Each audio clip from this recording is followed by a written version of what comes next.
कि ब्रिटेन और सोवियत ने ईरान को इन्वेड करके उसे अपना लॉजिस्टिक रूट बना लिया। नतीजा ये हुआ कि बिना किसी जंग में शामिल हुए ही ईरान की इकोनॉमिक एक्टिविटीज ठप पड़ गई और वॉर खत्म होते होते उसकी इकोनॉमिक कंडीशन पूरी तरह चरमरा गई। इसी दौर में पहली बार अमेरिका ने भी ईरान में कदम रखा। एलाइज कंट्रीज का हिस्सा होने के नाते अमेरिका ब्रिटेन और सोवियत को ईरान के रास्ते मदद पहुंचा रहा था और इसी बीच उसकी नजर ईरान की स्ट्रेटेजिक इंपॉर्टेंस और ऑयल जैसे नेचुरल रिसोर्सेज पर टिक गई। ऐसे में अमेरिका ने आर्थिक चुनौतियों से जूझ रहे ईरान को अपने करीब लाने के लिए भारी भरकम इकोनॉमिक और मिलिट्री असिस्टेंस देना शुरू कर दिया और जल्द ही ईरान के शाह मोहम्मद रेजा पहलवी को अपना पपेट बना लिया। हाल ये हो गया कि ईरान की सत्ता तो शाह के हाथों में थी, लेकिन फैसले अमेरिका तय करता था। अमेरिकन कंपनियां ईरान के ऑयल पर राज करती थी। उसके पास ईरान के लगभग 40% ऑयल रिजर्व्स पर कब्जा था और CIA ईरानियन सिस्टम के अंदर तक मौजूद थी। इतना ही नहीं, अमेरिका खुद ईरान की सिविल न्यूक्लियर प्रोग्राम में मदद कर रहा था। लेकिन इतिहास हमेशा एक सा नहीं रहता। कुछ ही दशकों के बाद ईरान के लोगों को अपने शाह का अमेरिका का पपेट बनना और अपने देश पर वेस्टर्न कंट्रीज का कब्जा होना पसंद नहीं आया। लोग शाह और अमेरिका के खिलाफ सड़कों पर उतर आए। ईरान में एक बड़ी क्रांति हुई और जल्द ही मोनार्की को उखाड़ फेंककर ईरान इस्लामिक रिपब्लिक बन गया। इसके बाद ईरान की मुस्लिम वर्ल्ड का लीडर बनने की चाहत और अमेरिका के मिडिल ईस्ट और अरब वर्ल्ड में रीजनल इंटरेस्ट के बीच दोनों के रिश्ते तेजी से डगमगाने लगे। कुछ ही सालों में स्थिति ये हुई कि कभी बेहद करीबी रहे अमेरिका और ईरान एक दूसरे के कट्टर दुश्मन बन गए। तो आइए जानते हैं अमेरिका और ईरान की दोस्त से दुश्मन बनने की पूरी कहानी। वो कौन सा मोड़ था जहां से ईरान ने अमेरिका को ग्रेट सेटन कहना शुरू किया और अमेरिका ने ईरान को एक्सिस ऑफ इविल घोषित कर दिया। क्या ईरान और अमेरिका की ये दुश्मनी कभी खत्म हो सकेगी? और आज जब ईरान की सड़कों पर फिर आग सुलग रही है, तो क्या इतिहास फिर से खुद को दोहराने वाला है? The president said the Shah's visit was encouraging and had strengthened the strong ties of friendship between the two countries. The Ayatollahs are committed to the ouster of the Shah and nothing less than that. Several hundred young people, mainly students at Tehran University, have taken over the embassy. Iranian students continue to hold more than 50 hostages at the American embassy in Tehran this morning. The U.S. hit 3 nuclear sites in Iran overnight. President Trump says a massive fleet of U.S. ships is heading toward Iran as the country continues its deadly crackdown on protests. I would absolutely hit them so hard.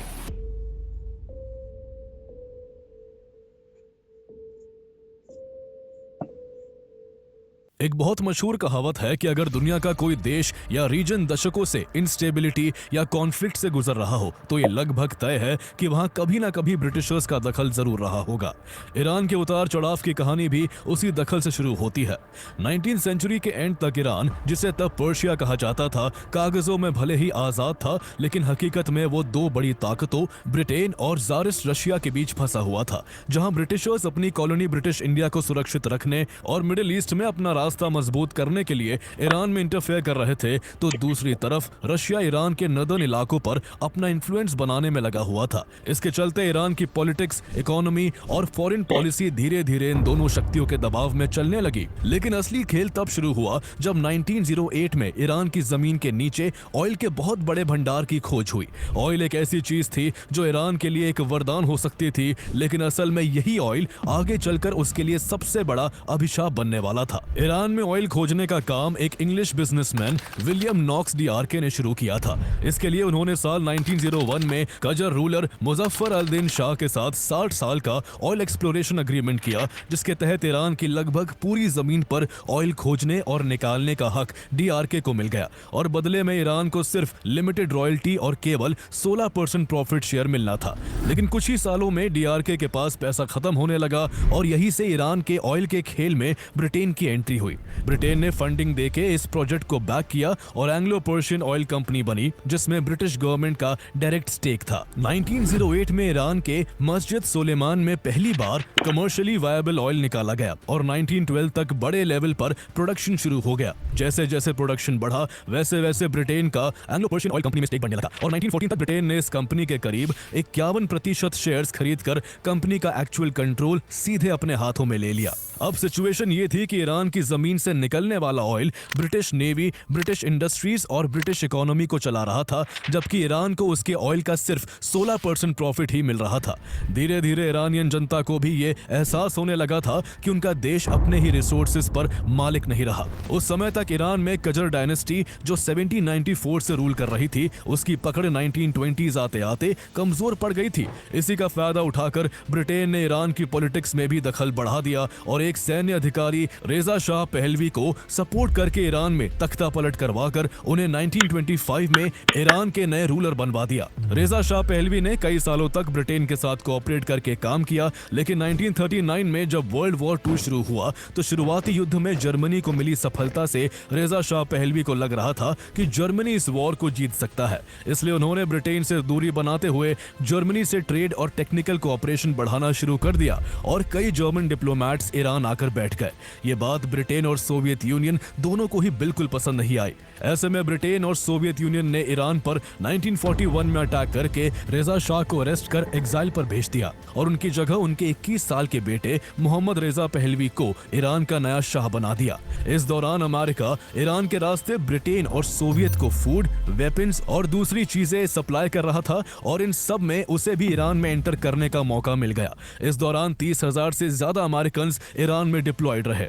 इसके बाद जब world war 2 खत्म हुआ तब तक पूरी दुनिया एक बड़ी तबाही में बदल चुकी थी और ईरान पर भी इसका गहरा प्रभाव पड़ा। महंगाई आसमान छू रही थी, बेरोजगारी काफी बढ़ गई थी और भूखमरी ने ईरान की हालत को बदतर बना दिया था। ऐसे में अमेरिका आगे आया और उसने ईरान को न केवल फूड एड प्रोवाइड करवाई बल्कि उसे भारी फाइनेंशियली एड भी दी। इसके बाद अमेरिका ने ईरान से सोवियत को हटाने में भी मदद की। दरअसल वर्ल्ड वॉर 2 के बाद एक तेहरान कॉन्फ्रेंस हुई थी जिसमें एलाइज ने ईरान के नए शाह मोहम्मद रेजा पहलवी से प्रॉमिस किया था कि वो वॉर खत्म होने के बाद ईरान से अपनी मिलिट्री हटा लेंगे और ईरान की सोवर्निटी बनाए रखेंगे। लेकिन वॉर खत्म होने के बाद सोवियत यूनियन ने ईरान के नदर्न टेरिटरी से अपनी सेना वापस नहीं बुलाई और कुर्द और अजरबैजान सेपरेटिस्ट को सपोर्ट करके ईरान को तोड़ने की कोशिश की। अमेरिका इसके खिलाफ यूनाइटेड नेशन चला गया और सोवियत पर तेहरान कॉन्फ्रेंस और यूएन चार्टर के प्रिंसिपल्स का वायोलेशन का आरोप लगाया। ऐसे में साल 1946 में सोवियत को ईरान से अपनी सेना वापस बुलानी पड़ी। इससे ईरान की नजरों में अमेरिका की इज्जत और बढ़ गई और उसको लगने लगा कि अमेरिका सच में उसका एक सच्चा सपोर्टर है और वो ब्रिटेन की तरह कॉलोनियल माइंडसेट नहीं रखता। लेकिन ईरान को यह नहीं पता था कि इन सब के पीछे अमेरिका की गहरी चाल छिपी हुई थी। उसकी नजर ईरान के तेल और उसकी स्ट्रेटेजिक इंपॉर्टेंस पर थी और वो बस कैसे भी करके इस खेल का सबसे बड़ा खिलाड़ी बनना चाहता था। हालांकि ब्रिटेन अब भी ईरान के ऑयल प्रॉफिट्स का मेजॉरिटी हिस्सा ले रहा था। प्रॉफिट का केवल 20% हिस्सा ईरान को दिया जाता था, जबकि बाकी का प्रॉफिट ब्रिटिश कंपनीज खा जा रही थी। इससे ईरान की जनता काफी परेशान थी क्योंकि इस ऑयल से उनके देश को असल में कोई फायदा नहीं हो रहा था और गरीबी और बेरोजगारी जस की तस बनी हुई थी। ऐसे में ईरानियन पार्लियामेंट, जिसे मजलिस भी कहते हैं, उसके एक मेंबर मोहम्मद मोसादेक ने अपनी स्पीचेस के जरिए लोगों में इस मुद्दे को जोर शोर से उठाया और एंग्लो ईरानियन ऑयल कंपनी के एग्रीमेंट को भी इलीगल डिक्लेयर कर दिया। ऐसे में मोसादेक की पॉपुलैरिटी इतनी बढ़ी कि मजलिस ने 1951 में उन्हें ईरान का 35th प्राइम मिनिस्टर चुन लिया। ईरान में इससे पहले जो भी प्राइम मिनिस्टर होते थे वो शाह की कठपुतली होते थे और शाह खुद विदेशी ताकतों की गोद में बैठे रहते थे। लेकिन मोहम्मद मोसादेक ने प्राइम मिनिस्टर बनते ही ना तो शाह की एक सुनी और ना ही ब्रिटेन का कोई ख्याल किया और ईरान के सभी ऑयल रिसोर्सेज को नेशनलाइज कर दिया, जिससे ईरान के ऑयल रिसोर्सेज पर से ब्रिटेन का कब्जा रातों रात खत्म हो गया। इससे मोसादेक ईरान की जनता के हीरो बन गए, लेकिन इससे अमेरिका को ईरान में अपनी जड़ें जमाने की सारी हसरतें और ब्रिटेन को ऑयल से मिलने वाली बेशुमार दौलत दोनों को एक साथ जोरदार झटका लगा। इससे गुस्से में अमेरिका और ब्रिटेन ने ईरान पर तुरंत ऑयल एम्बार्गो और कई तरह के सैंक्शंस लगा दिए। अमेरिका ने ईरान को दी जाने वाली एड भी बंद कर दी। इससे ईरान की मुश्किलें काफी बढ़ गई, लेकिन इसके बावजूद मोसादेक झुके नहीं। ऐसे में ब्रिटेन और अमेरिका ने मोसादेक को सत्ता से हटाने के लिए अपनी इंटेलिजेंस एजेंसीज MI6 और CIA को एक्टिव कर दिया, जिन्होंने 1953 में ईरान में मिलिट्री कू करवाकर मोसादेक को अरेस्ट करके लाइफ लॉन्ग हाउस अरेस्ट में डाल दिया। इस तरह जो अमेरिका फ्रीडम ऑफ स्पीच और डेमोक्रेसी की वकालत का ढोंग करता है, असल में वो अपने फायदे के लिए ईरान में एक इलेक्टेड प्रधानमंत्री को हटाकर हमेशा मोनार्की को ही स्टैब्लिश रहने देना चाहता था। अमेरिका का ये एक्शन मोसादेक के लाखों सपोर्टर्स के लिए बहुत बड़ा झटका था। ये एक ऐसी गहरी चोट थी जिसे ईरान की जनता कभी नहीं भूलने वाली थी। दूसरी तरफ मोसादेक के हटते ही मोहम्मद रेजा पहलवी के हाथ में फिर से फुल पावर आ गई। मोहम्मद रेजा को इस बार ईरान का सिंहासन अमेरिका के रहमो करम पर मिला था, इसलिए वो अमेरिका के इशारों पर नाचने लगे। अमेरिका ने भी ईरान को दी जाने वाली अपनी फाइनेंशियल एड को और बढ़ा दिया और शाह को मजबूत बनाए रखने के लिए मिलिट्री असिस्टेंट भी प्रोवाइड की। शाह को पपेट बनाने के बाद अमेरिका ने ईरान के ऑयल को हथियाने का अपना दाव खेला और ब्रिटिश एंड दूसरी वेस्टर्न कंपनीज के साथ मिलकर साल 1954 में शाह के साथ कंसोर्टियम एग्रीमेंट किया, जिसके तहत ईरान के 40% ऑयल पर ट्रेड करने का हक अमेरिकन कंपनीज को मिल गया। बाकी के 40% ऑयल पर ब्रिटिश कंपनीज को हक मिला, जबकि बाकी का 20% डच और फ्रेंच कंपनीज को दिया गया। इस दौरान शाह ने अमेरिका से इतने बड़े पैमाने पर आर्म्स इंपोर्ट किए कि ईरान का डिफेंस बजट लगभग 800% तक बढ़ गया। इसके अलावा शाह ने प्रो अमेरिकन फॉरेन पॉलिसी बनाई और अमेरिका के कहने पर इजराइल को भी खुलकर समर्थन किया, जिससे दूसरे अरब और मिडिल ईस्ट कंट्रीज नफरत करती थी। मोहम्मद रेजा पहलवी ने 1963 में व्हाइट रेवोल्यूशन भी लॉन्च किया, जिसके तहत ईरान में महिलाओं को वोटिंग राइट्स मिले, उनके लिए स्कूल्स और कॉलेजेस खोले गए और उन्हें पब्लिक ऑफिस संभालने का अधिकार दिया गया। इस तरह उस दौर में ईरान के बड़े शहरों में लोगों का पहनावा, लाइफस्टाइल और सोशल लाइफ तेजी से वेस्टर्न स्टाइल में बदल रही थी। लेकिन ये सिर्फ एक तरफ की तस्वीर थी। दूसरी तरफ गरीब और बेरोजगार लोगों की हालत लगातार बद से बदतर होती जा रही थी। अमेरिका का बढ़ता इन्फ्लुएंस और ऑयल पर वेस्टर्न देशों का कब्जा पहले से ही सोसाइटी में गुस्सा पैदा कर रहा था। ऐसे माहौल में शाह द्वारा ईरान को जबरन वेस्टर्नाइज करने की कोशिशों ने रिलीजियस लीडर्स को और भड़का दिया। इन सब के बीच जनता के बीच एक रिलीजियस लीडर अयतोल्ला रूहुल्लाह खुमैनी काफी पॉपुलर होने लगे। वो अपने भाषणों के जरिए लगातार शाह पर ईरान को अमेरिका के हाथों बेचने का आरोप लगा रहे थे। इस दौरान उन्होंने अपने भाषणों में ये भी कहा कि कानून बनाने का हक सिर्फ अल्लाह को है, इसलिए ईरान में इस्लामिक रूल होना चाहिए और चूंकि रिलीजियस स्कॉलर्स अल्लाह के रिप्रेजेंटेटिव्स होते हैं, इसलिए ईरान की कमान उनके हाथों में ही होनी चाहिए। चूंकि शिया कम्युनिटी में अयतोल्ला सबसे बड़ी रिलीजियस पोस्ट होती है, इसलिए ईरान में अयतोल्ला रूहुल्लाह खुमैनी जनता के बीच काफी पॉपुलर होने लगे। जनता के बीच अयतोल्ला रूहुल्लाह खुमैनी की पॉपुलैरिटी बढ़ते देख मोहम्मद रेजा पहलवी को अपनी कुर्सी खतरे में दिखने लगी। इसलिए साल 1964 में उन्होंने अयतोल्ला खुमैनी को एग्जाइल पर टर्की भेज दिया, जिसके अगले साल वो इराक चले गए। लेकिन अयतुल्ला खुमैनी इराक जाकर और ज्यादा आक्रामक भाषण देने लगे। उनके समर्थक उनके भाषणों को ऑडियो कैसेट्स के जरिए गुपचुप तरीके से ईरान में भेजते, जिसे ईरान में लाखों लोग सुनते। इसका नतीजा ये हुआ कि 1970s में ईरान में बड़े लेवल पर शाह के खिलाफ प्रोटेस्ट शुरू हो गए। हजारों लोग सड़कों पर उतरकर independence, freedom, Islamic republic, death to Shah, death to America और फ्रीडम जैसे अग्रेसिव नारे लगाने लगे। ये प्रोटेस्ट इस कदर बढ़ गए कि थक हार कर शाह ने मार्शल लॉ लगा दिया। लेकिन तब भी जब प्रोटेस्ट कम नहीं हुए तो कैंसर से जूझ रहे मोहम्मद रेजा पहलवी इलाज कराने के बहाने 16 जनवरी 1979 को अपनी फैमिली के साथ इजिप्ट भाग गए। इसके केवल 2 हफ्ते बाद 1 फरवरी 1979 को अयतुल्ला रूहुल्लाह खुमैनी ईरान वापस लौटे और उनका लाखों लोगों की भीड़ ने जोरदार स्वागत किया। इसके कुछ ही दिनों के अंदर उन्होंने ईरान से राजशाही पूरी तरह खत्म कर दी और ईरान को ऑफिशियली इस्लामिक रिपब्लिक बना दिया गया।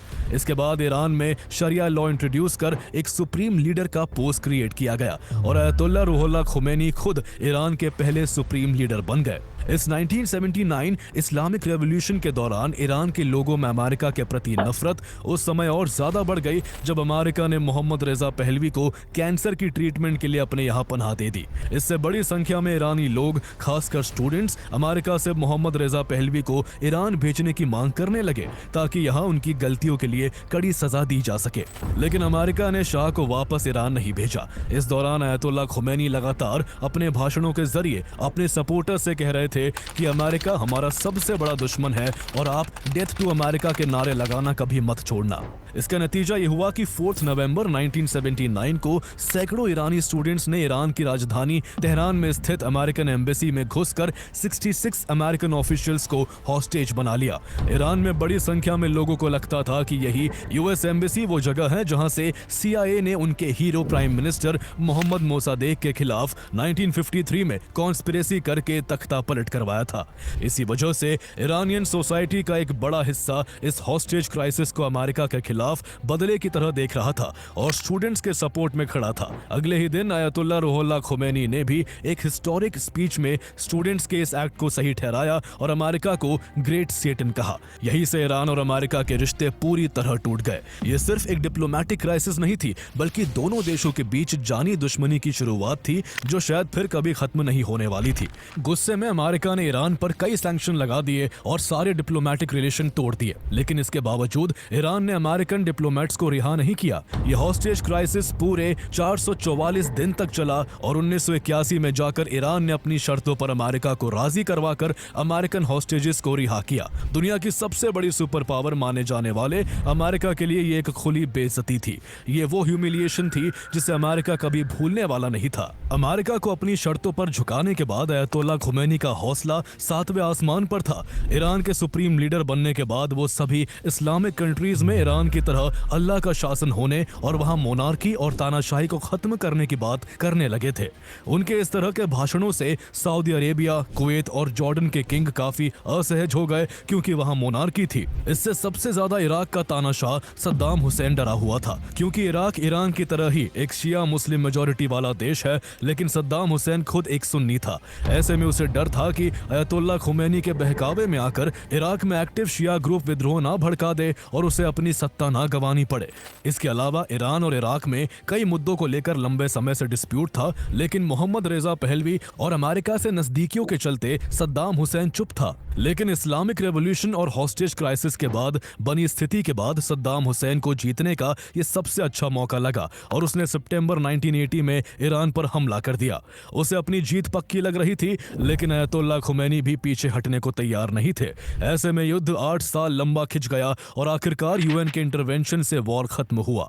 गौर करने वाली बात यह है कि इस युद्ध में अमेरिका ने सद्दाम हुसैन को इकोनॉमिक, इंटेलिजेंस और डिप्लोमेटिक सपोर्ट के साथ साथ खूब वेपन्स देकर भी मदद की थी। अयतुल्ला खुमैनी के भाषणों से असहज कुवैत, जॉर्डन और सऊदी अरेबिया ने भी इस युद्ध में इराक को सपोर्ट किया। युद्ध के दौरान इराक ने बड़े पैमाने पर ईरान पर केमिकल वेपन्स दागे, लेकिन दुनिया को ह्यूमन राइट्स का पाठ पढ़ाने वाला अमेरिका इस दौरान इराक के केमिकल वेपन्स के प्रयोग पर एक शब्द नहीं बोला। इस भीषण लड़ाई में दोनों ओर से करीब 10 लाख लोगों की जान चली गई थी। इस सब के बीच ईरान खुद को मुस्लिम वर्ल्ड का नेचुरल लीडर मानने लगा था, लेकिन हकीकत में ये बाजी सऊदी अरेबिया ने मार ली थी। इसके पीछे सबसे बड़ा कारण यह था कि पूरी दुनिया की मुस्लिम आबादी में से 90% लोग सुन्नी हैं और केवल 10% लोग शिया है। ऐसे में जहां ईरान एक शिया डोमिनेटेड देश है, तो वही सऊदी अरेबिया सुन्नी मेजॉरिटी वाला देश है। दुनिया में सुन्नी मुस्लिमों की संख्या ज्यादा होने की वजह से इस्लामिक कंट्रीज के लीडर बनने की होड़ में सऊदी अरेबिया का एज रहा। इसके अलावा सऊदी अरेबिया का पलड़ा वहां इस्लाम की 2 सबसे होली प्लेसेस मक्का और मदीना की मौजूदगी की वजह से भी है।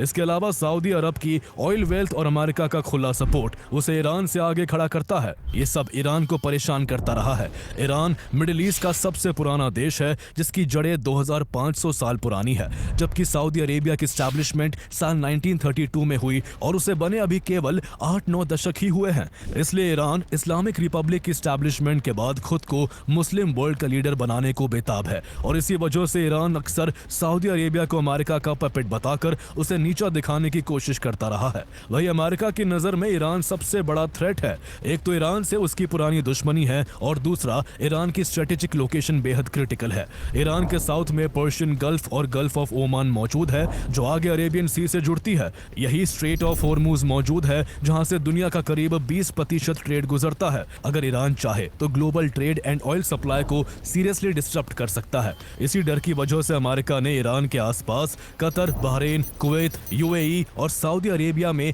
मिलिट्री बेसिस बना रखे हैं। ईरान को अच्छे से पता है कि वो डायरेक्ट वॉर में अमेरिका और उसके एलाइज को कभी नहीं हरा सकता, इसलिए उसने सीधे लड़ने के बजाय प्रॉक्सी वॉर का रास्ता चुना। ईरान ने शिया ग्रुप्स को ट्रेन कर हथियार देना और फंड करना शुरू किया। ईरान ने लेबनान में हिजबुल्लाह को मजबूत किया ताकि इजराइल और अमेरिकन इंटरेस्ट पर दबाव बनाया जा सके। उसने येमेन में हूती रेबल्स को सपोर्ट दिया ताकि सऊदी अरेबिया को उसके डोर स्टेप पर चुनौती दी जा सके। ईरान यही नहीं रुका, उसने सुन्नी ग्रुप होने के बावजूद पैलेस्टाइन के हमास को भी ट्रेनिंग, वेपन्स और फंड्स दिए। ईरान जानता था कि अगर उससे मुस्लिम वर्ल्ड में इन्फ्लुएंस चाहिए तो सुन्नी ग्रुप्स को इग्नोर नहीं किया जा सकता। ऐसे में हिजबुल्ला, हुतीज और हमास ईरान के लिए एक लॉन्ग टर्म इन्वेस्टमेंट बन गए, जिनके जरिए वो न केवल मुस्लिम वर्ल्ड में अपनी पकड़ मजबूत करना चाहता है, बल्कि अमेरिका और उसके इजराइल एंड सऊदी अरब जैसे एलाइज को लगातार प्रेशर में रखना चाहता है। ईरान की स्ट्रेटेजी का असर दुनिया में कई बार देखने को मिला। साल 1983 में लेबनान के अंदर हिजबुल्ला ने अमेरिका को 2 बड़े झटके दिए। हिजबुल्ला ने बेरूट में यूएस एम्बेसी पर हमला कर 17 अमेरिकन को मार दिया और कुछ महीनों बाद यूएस मरीन बैरक्स पर एक्सप्लोजिव लेडन ट्रक से अटैक करके हिजबुल्ला ने 241 अमेरिकन सोल्जर्स की जान ले ली। यह अटैक अमेरिका के लिए बहुत बड़ा झटका था और चूंकि हिजबुल्ला ईरान का ही प्रॉक्सी था, इसलिए 1984 में अमेरिका ने ईरान को स्टेट स्पॉन्सर ऑफ टेररिज्म की लिस्ट में डाल दिया। दोनों के बीच की टेंशन यही नहीं रुकी। अप्रैल 1988 में पर्शियन गल्फ में एक अमेरिकन नेवल शिप ईरान द्वारा बिछाए गए सी माइन से टकराकर बुरी तरह डैमेज हो गई थी। इसलिए इसके जवाब में अमेरिका ने ऑपरेशन प्रेइंग मैंटिस के तहत ईरान पर मैसिव रिटेलिएशन की। अमेरिका द्वारा 2 ईरानियन ऑफशोर ऑयल प्लेटफॉर्म तबाह कर दिए गए और 6 ईरानियन वॉरशिप्स डुबो दी गई। यह हमला इतना भारी था कि ईरान का लगभग आधा नेवल फ्लीट यूजलेस हो गया। इसके 3 महीने बाद दोनों की इस दुश्मनी की वजह से एक बड़ी ट्रेजेडी हो गई। हुआ कुछ यूं कि 3 जुलाई 1988 को एक अमेरिकन क्रूजर गलती से ईरानियन टेरिटोरियल वाटर्स में एंटर कर गई थी। ऐसे में ईरानियन स्पीड बोट्स की तरफ से उस पर तुरंत वार्निंग शॉट्स फायर किए गए। इसके बाद स्ट्रेट ऑफ हॉर्मुज के ऊपर उड़ रही Iranian civilian flight Iran air flight 655 को अमेरिकन क्रूजर ने गलती से हॉस्टाइल एयरक्राफ्ट समझ लिया और मिसाइल लॉन्च कर दिया। इस हमले में प्लेन पूरी तरह डिस्ट्रॉय हो गया और उसमें सवार सभी 290 लोगों की मौत हो गई। इस इंसिडेंट ने ईरान अमेरिका टेंशंस को एक्सट्रीम लेवल तक पहुंचा दिया। इन सब घटनाओं के बावजूद अयतुल्ला रूहुल्लाह खुमैनी कभी अमेरिका के आगे झुके नहीं। उल्टा अमेरिका के खिलाफ सख्त रुख की वजह से उनकी पॉपुलैरिटी ईरान के अंदर इतनी बढ़ गई कि जून 1989 में उनकी मौत के बाद उनकी अंतिम यात्रा में 1 करोड़ से ज्यादा लोग शामिल हुए और करीब 32 किलोमीटर के इलाके में जन सैलाब उमड़ पड़ा। खुमैनी की मौत के बाद उनके एक स्टूडेंट अली खामेनी को ईरान का सुप्रीम लीडर बनाया गया, जिन्होंने 1979 ईरानियन रेवोल्यूशन के दौरान भी बहुत अहम रोल निभाया था। तब से लेकर आज तक वही ईरान के सुप्रीम लीडर बने हुए हैं और खुमैनी के बाद उन्होंने भी अमेरिका के खिलाफ प्रॉक्सी स्ट्रेटेजी को उसी दिशा में लगातार आगे बढ़ाया। इसके बाद भी ईरान की प्रॉक्सी ऑर्गेनाइजेशंस ने अमेरिका को डायरेक्ट और इनडायरेक्ट काफी नुकसान पहुंचाया, जिसके चलते साल 1995 में अमेरिका ने ईरान के खिलाफ टोटल एम्बार्गो लगा दिया। अमेरिका का ईरान के खिलाफ सख्त रवैया साल 2001 में हुए 9/11 अटैक्स के बाद से और बढ़ गया। 11 सितंबर 2001 को हुए इन आतंकी हमलों में करीब 3000 लोगों की मौत हुई और अमेरिका बुरी तरह हिल गया। इस हमले के बाद 2002 में US president George W Bush ने ईरान, इराक और नॉर्थ कोरिया को एक्सिस ऑफ ईविल बताया और तीनों पर अमेरिका के खिलाफ साजिश रचने और ग्लोबल सिक्योरिटी को खतरे में डालने का आरोप लगाया।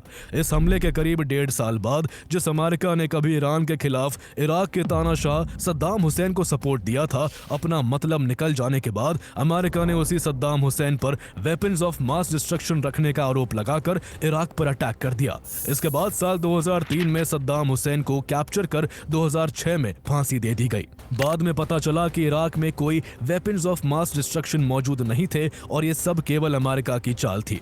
इराक पर इस हमले के बाद से ही ईरान और नॉर्थ कोरिया ने समझ लिया कि अगर उन्होंने जल्दी ही न्यूक्लियर वेपन्स डेवलप नहीं किए तो अमेरिका उनका हाल इराक जैसा कर देगा। इसके बाद नॉर्थ कोरिया ने 2006 में पहला और 2009 में दूसरा न्यूक्लियर टेस्ट करके खुद को न्यूक्लियर पावर घोषित कर दिया, जिसके बाद अमेरिका का रुख नॉर्थ कोरिया के खिलाफ नरम पड़ गया। अब ईरान रह गया था और अमेरिका एंड इजराइल किसी भी हाल में ईरान को एक न्यूक्लियर पावर नहीं बनने देना चाहते थे। ईरान को न्यूक्लियर वेपन्स डेवलप करने से रोकने के लिए अमेरिका ने साल 2003 से ही एरियल सर्विलियंस व्हीकल्स और ड्रोन्स के जरिए ईरान के न्यूक्लियर प्रोग्राम पर कड़ी नजर रखना शुरू कर दिया था। इससे उसे ईरान के न्यूक्लियर इंफ्रास्ट्रक्चर, एनरिचमेंट साइट्स और रिसर्च फैसिलिटीज को लेकर कई सेंसिटिव इंफॉर्मेशन मिली। लेकिन हैरान करने वाली बात यह है कि एक समय ऐसा था जब 1960s में अमेरिका खुद ईरान की सिविलियन न्यूक्लियर प्रोग्राम में मदद कर रहा था। इस दौरान अमेरिकन कंपनी ईरान को यूरेनियम भी सप्लाई करती थी, लेकिन 1979 ईरानियन रेवोल्यूशन के बाद अमेरिका के सपोर्ट हटते ही advance technology and train nuclear scientist की कमी की वजह से ईरान को अपना न्यूक्लियर प्रोग्राम रोकना पड़ गया था। इसके बाद 1990 के दशक से 2000 2003 के बीच ईरान ने पाकिस्तान के AQ खान नेटवर्क की मदद से न्यूक्लियर वेपन बनाना शुरू किया, लेकिन इसकी भनक अमेरिका और इजराइल को लग गई, जिसके बाद दोनों ने मिलकर ईरान के न्यूक्लियर वेपन्स प्रोग्राम को रोकने की कोशिशें शुरू कर दी।